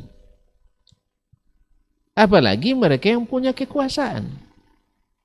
Apalagi mereka yang punya kekuasaan. Pasti akan menggunakan kekuasaannya untuk melakukan kadang-kadang hal-hal yang melanggar aturan dan undang-undang. Kita jadi penyebabnya. Sehingga kezalimannya semakin bertambah dan bertambah. Oleh itu kita sudah berapa sekali orde yang ya orde lama, datang orde baru, kemudian orde baru jatuh dengan demo, kemudian reformasi, berapa kali demo. Manfaatnya minim, mudaratnya banyak. Berapa banyak orang yang awalnya bermanfaat bagi umat, memberikan ilmu, memberikan pengajaran, tapi akhirnya terpaksa dibatasi. Makanya kaum muslimin dan muslimat dirahmati Allah, Imam Ahmad rahimahullah, di saat beliau dipaksa oleh khalifah, dia bukan tidak punya pengikut, ramai pengikut. Ada yang mengatakan untuk melawan lagi gitu ya, pokoknya menyampaikan itu batil di depan umum. Kata Imam Ahmad, tidak. Kita tidak diizinkan Allah dan Rasul melakukan itu. Oleh sebab itu kita menasihati ya supaya menghindari hal-hal yang tidak diizinkan walaupun bermanfaat. Karena khamar ketika ditanyakan, yas'alunaka 'anil khamri wal maisir, qul fihima ithmun kabir wa manafi'u lin-nas wa ithmuhuma akbaru min naf'ihima. Manfaat mungkin ada. Setidaknya terlampiaskan keinginan untuk menyampaikan aspirasi. Terus aspirasi diterima atau tidak? Pada umumnya juga tidak diterima. Sudah berapa kali dengan jumlah yang sangat besar. Hasilnya apa? Ada sebagian manfaatnya, tapi mudaratnya justru lebih besar. Dan mudarat paling besar kita meninggalkan arahan Allah dan Rasul sallallahu alaihi wasallam. Semoga Allah memberikan hidayah kita semua dan memberikan kesabaran khususnya di bulan Ramadan. Ya, sabar itu memang sedang diuji. Kalau pemimpinnya adil, bukan bersabar lagi, kita bersyukur. Wallahu taala alam. Mungkin Ustaz Hidayat ada tambahan, silakan. Nah, ada tambahan Ustaz?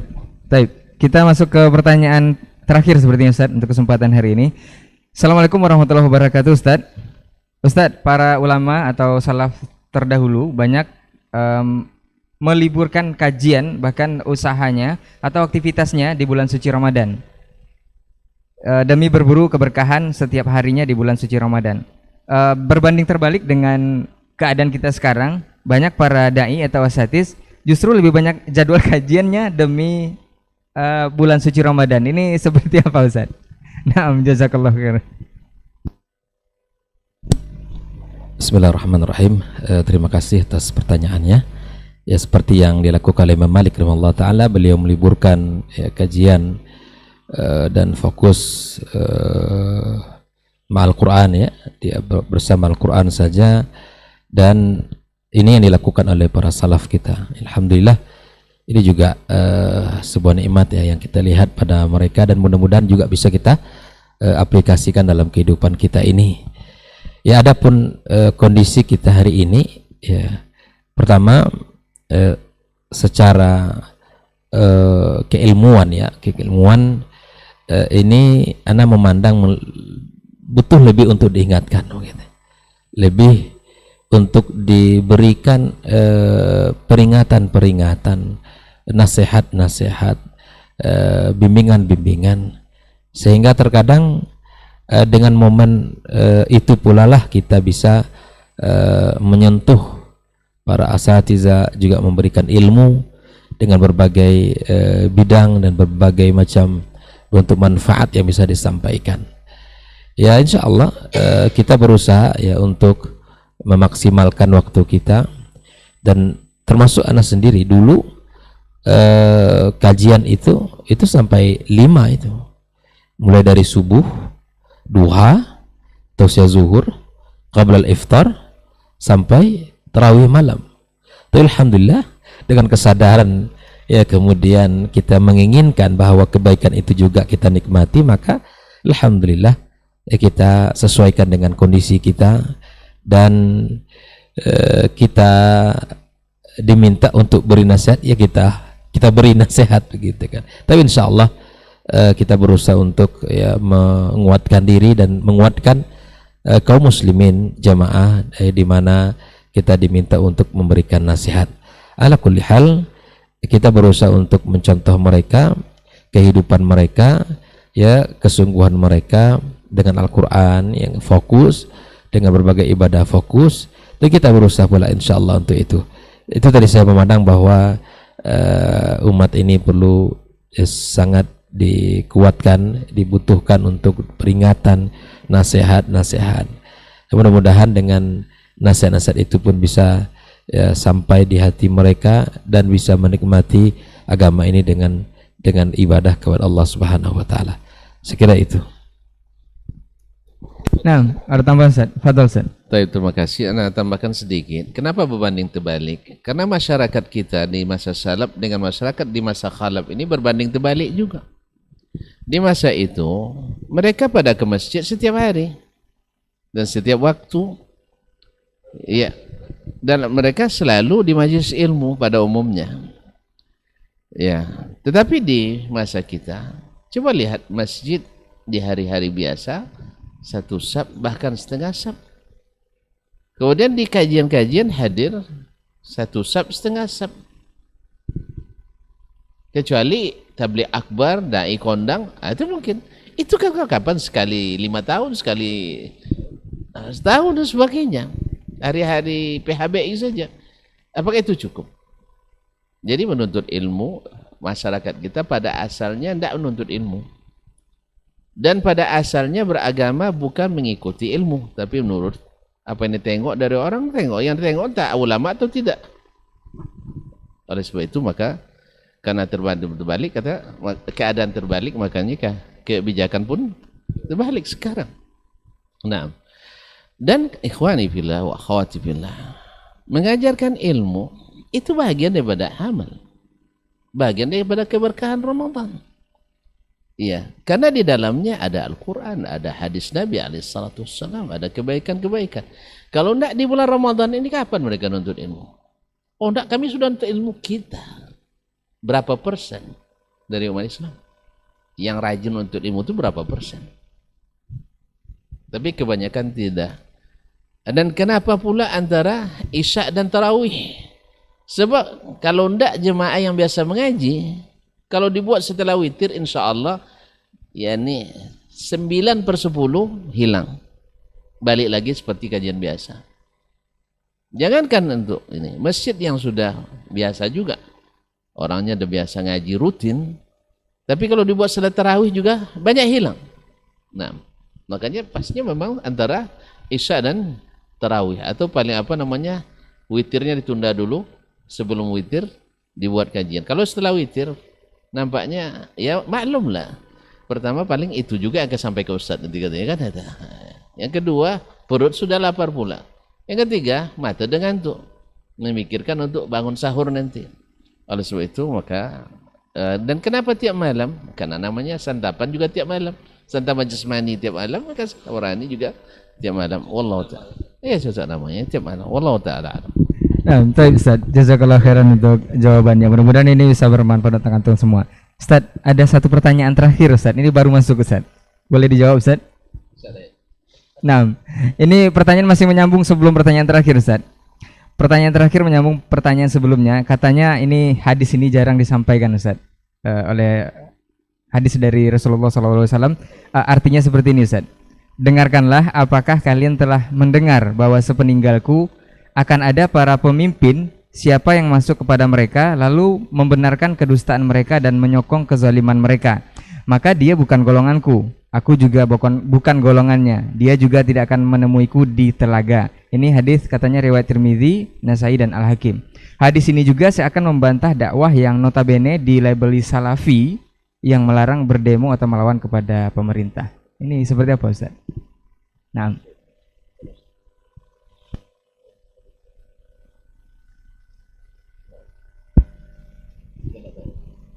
baik, nggak tahu Ustaz ya. Baik, wallahu a'lam. Itu jawaban dari Ustaz. Sepertinya itu pertanyaan terakhir Ustaz untuk kesempatan hari ini. Dan mudah-mudahan saja pekan depan kita masih bisa bersama di program Diktat.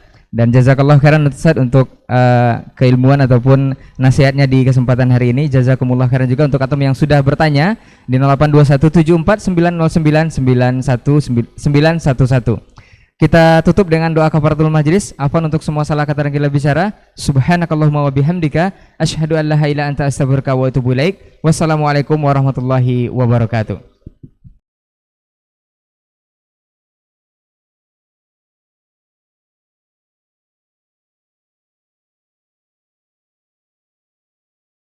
Yutillah yatluna kitab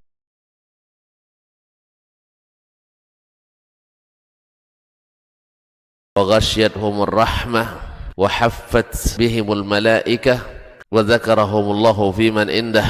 Tidaklah suatu kaum duduk di salah satu rumah Allah membaca ayat-ayat Allah dan sama-sama mempelajarinya kecuali turun kepada mereka as-sakinah, ketentraman dan kenyamanan. Wa ghasyiyatuhumur rahmah, dan mereka diliputi pula oleh rahmat, kasih sayang dari Allah Subhanahu wa taala. Wa haffat bihimul malaikah, dan mereka pun dikelilingi oleh para malaikat, karena malaikat suka majlis-majlis zikir dan ilmu. Wa dzakarahumullahu fi man indah, dan Allah akan banggakan sebut-sebut mereka di kalangan malaikat-malaikat yang ada di sisinya, di masyarakat atas. Mudah-mudahan kita termasuk yang sering disebut-sebut di sisi Allah, di kalangan para malaikat, dan di akhir majelis ini mudah-mudahan kita pula mendapatkan seperti yang tersebut dalam hadis qudsi, qumu maghfuran lakum, silahkan berangkat meninggalkan majelis ini dalam keadaan diampuni dosa-dosa kalian.